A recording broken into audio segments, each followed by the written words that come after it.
After receiving a lot of criticism online, Chris of the Rewired Soul announced on March 3rd of 2019 that he was going to take a 1 week long mental health break from YouTube. This break ended up becoming a 2 week mental health break, but during this time he actually did post on social media, and there was one video uploaded to his YouTube channel, apparently uploaded by his editor with his permission.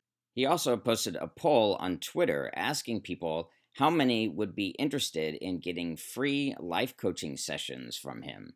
Well, as it turns out, not too many. He wrote on Twitter, "Something I've been doing during my break is getting my life coach certification. Members of my small class need to do free sessions with people, so I thought I'd offer that to my audience. Are you interested in free coaching sessions? More info soon." 12% said heck yeah, but 88% said nah. And that's with 2,042 votes. I assume that the voting was open for about 24 hours on this. Life coaching is not the same thing as therapy or counseling. You do not need a license to be a life coach. You actually don't even need to be a certified life coach. There are organizations that do a certification for life coaching, but it's not the same thing as being certified by an accredited educational institution. Sometimes life coaching certification can mean something that takes about a year to get, but other times it could be just something that you attend a weekend seminar for. I don't know what Chris did. But that stated, I do want to say that I don't think that life coaching is not valuable at all. In fact, there are a lot of people willing to pay a lot of money for life coaching. It often costs at least $100 an hour and sometimes $1,000 an hour or even more.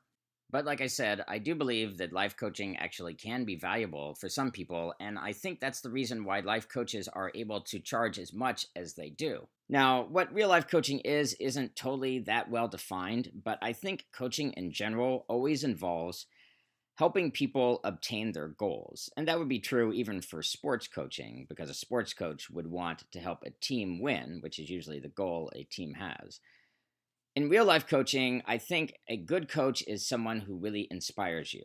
One thing about real life coaching is, in coaching, almost always the real life coach will give the person advice. And it's kind of interesting because Chris's channel is based on giving a lot of advice to a lot of people.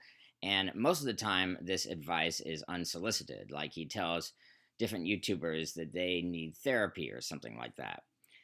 Now, the thing about real life coaching is it does depend a lot on the coach and how well you mesh with the coach. So, who could be a good real life coach for one person may not be a really good real life coach for someone else.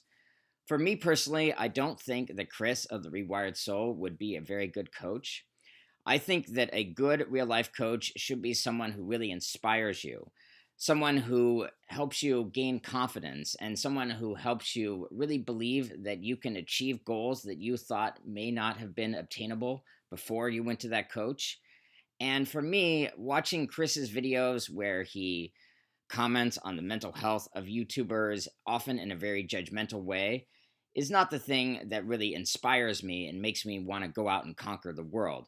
So for me, I really wouldn't want to use Chris from the Rewired Soul as a real life coach. And according to Chris's own poll that he did on his own Twitter, 88% of the people wouldn't even want free life coaching from Chris. So I guess I'm not alone in that opinion, but there are the 12% that do. And like I said in my previous video on the Rewired Soul, I don't know the Rewired Soul personally or anything like that, but my impression of him is, even though I think a lot of his videos are misguided, my impression of him is that he does seem to be a genuinely nice person. Like I said, I don't really know him personally. Maybe I'm wrong about that, but that is my impression of him. He isn't really the kind of person that inspires me to really want to accomplish goals that I didn't think I previously could accomplish. So I wouldn't really want to use him as a real life coach, but maybe for some people he would be a good real life coach. So if you like this video and you'd like to see more videos on mental health and other fascinating topics, subscribe to my channel, click the bell icon for notifications, and together we shall take over the world. You can also catch me on Instagram, Snapchat, Twitter, and Twitch at ZorkMid123.